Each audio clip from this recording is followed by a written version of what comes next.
La plage de l'hôtel est résolument déserte. En janvier, le climat qui règne à Majorque n'incite pas à la baignade. L'effervescence est ailleurs. Les véhicules parqués le long des hôtels témoignent d'une activité qui laisse peu de place au tourisme. Plusieurs équipes cyclistes professionnelles ont choisi l'île espagnole pour leur préparation hivernale. On a des conditions climatiques très satisfaisantes et puis les routes d'entraînement, il n'y a pas grand monde, le terrain est très varié, on peut, on ne fait pas d'altitude, mais on peut aller monter quand même quelques belles bosses et puis voilà, c'est surtout un terrain idéal pour bien travailler, préparer la saison. C'est le premier gros stage de l'année, c'est vraiment important de tout de suite trouver ces points de repère. Apprendre à mieux se connaître et comme c'est le même stage par rapport à l'année passée qu'à la même période, je peux comparer ça par rapport à l'année passée concernant ma forme actuelle et aussi pour les expériences futures. Yam Cycling a posé ses valises dans la région d'Alcúdia. Faites ça alors. Et on rentre à l'hôtel. Et on rentre à l'hôtel, c'est une petite route et ils font ça ici là. Mais comme Marcelo l'a dit, ça va être juste du train. Au total, un contingent de plus de 40 personnes, dont 25 coureurs, représentant 10 nationalités différentes. On forme un groupe, ils se sont pas vus de l'hiver, ils n'ont jamais roulé ensemble. Là, ils roulent ensemble pendant une dizaine de jours. Après, la réussite, ça on ne sait pas, c'est un plus par rapport à ce qu'on peut avoir durant la saison, parce qu'après ce sera terminé, ils vont plus se croiser ils vont plus être ensemble du moins pendant toute l'année, les 25 coureurs. Donc ça permet de solidariser un groupe.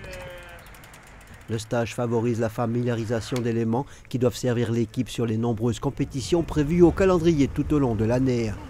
On peut tester du nouveau matériel, on teste, on a fait un essai pour le contre-la-montre par équipe, on va utiliser une GoPro pour faire des reconnaissances.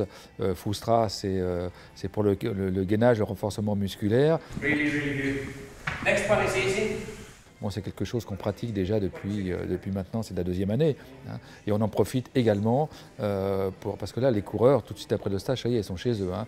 Frustra, ils vont le faire chez eux. Hein, donc on les initie à ça.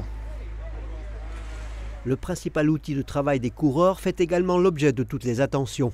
À l'image de Johan Chop, chaque propriétaire soigne les détails de sa machine de course.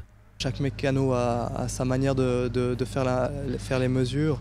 Et moi j'aime bien pouvoir régler mon vélo comme ça, je sais exactement les mesures que je fais, que ce soit sur mon vélo d'entraînement et sur mes vélos de course. Ces coureurs sur place depuis 5 jours, Michel Teta saute dans un avion et les rejoint le temps d'un week-end. La formation suisse ne serait pas complète sans son sponsor de patron, véritable passionné de la petite reine. 3 jours sur une dizaine de jours, donc mon rôle est limité. Le rôle principal, c'est de s'assurer que le moral des troupes est au beau fixe. Le chef se fond dans l'équipe, pas question de gêner, de bousculer la bonne marche du stage. Je fais tout pour que ce ne soit pas le cas. Et honnêtement, je pense qu'on a une atmosphère qui est cool, mais sérieuse.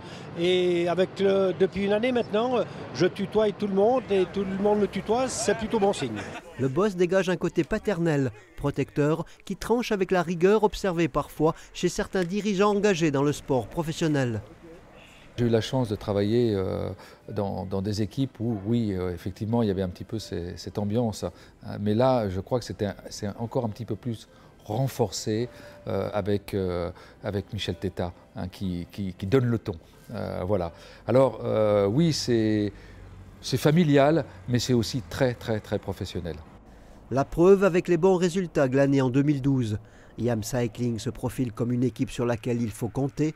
La formation suisse à l'étoffe d'une grande, elle suscite le respect des suiveurs. Elle a remporté 12 courses l'an dernier.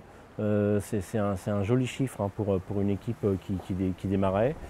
Et il lui manque la grande victoire, la grande classique, le Paris-Roubaix, l'étape du Tour, le maillot jaune du Tour. Pourquoi pas ?